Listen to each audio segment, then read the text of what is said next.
ये कहानी है एक बाप बेटे की जो स्कूटर पर कहीं पर जा रहे होते हैं।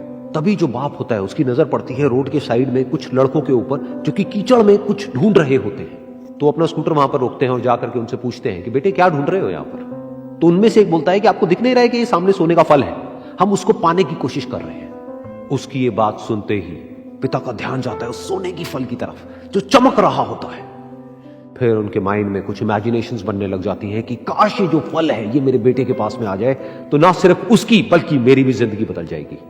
तो बिना सोचे समझे अपने बेटे को धक्का मार देते हैं उस कीचड़ में और बोलते हैं कि तुझे किसी भी कीमत पर वो फल लेकर के आना है। लेकिन बेटे को वो फल नहीं चाहिए होता है, उसके अपने कुछ और ही सपने होते हैं। वो बहुत कोशिश करता है अपने पिता को ये समझाने की कि मेरी खुशी इस फल में नहीं है, मेरी खुशी कहीं और है, मेरे सपने कुछ और है।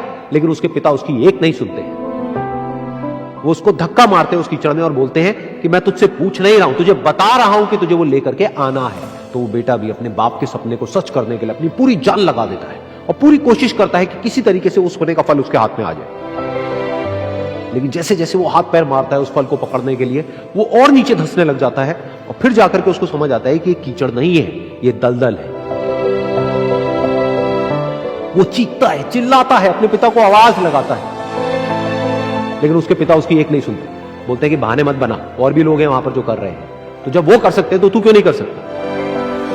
तो एक बार वो फिर से कोशिश करता है और अपनी पूरी जान लगा देता है, लेकिन उसके बाद भी उसके हाथ में कुछ नहीं आता है और वो धीरे धीरे नीचे धंसता चला जाता है और मर जाता है।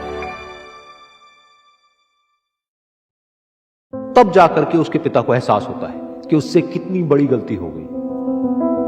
वो वहीं बैठ करके रो रहा होता है, चीख रहा होता है, चिल्ला रहा होता है। तभी वहां पर एक साधु आता है और वो साधु उस आदमी से पूछता है कि तुम क्यों रो रहे हो। फिर वो आदमी उस सोने के फल की तरफ इशारा करते हुए उस साधु को अपनी पूरी बात बताता है और बोलता है कि इसमें मेरी क्या गलती है, मैंने तो जो कुछ भी किया अपने बेटे की खुशी के लिए किया। तो वो साधु उस फल को ध्यान से देखता है और उस आदमी को कहता है, जिस सोने के फल की वजह से तुमने अपने बेटे को गवा दिया, कम से कम एक बार ध्यान से उसकी तरफ देखा तो होता कि वहां पर कोई फल है भी या नहीं। ये सुन करके उस आदमी को गुस्सा आया और उसने कहा कि सामने तो दिख रहा है फल, आपको नहीं दिख रहा क्या। तब वो साधु उस कीचड़ के ऊपर एक पेड़ होता है जिसकी तरफ इशारा करते हैं और बोलते हैं कि वो जिसे तुम देख रहे हो वो उस फल की परछाई है, असली फल वहां पर उस पेड़ के ऊपर है।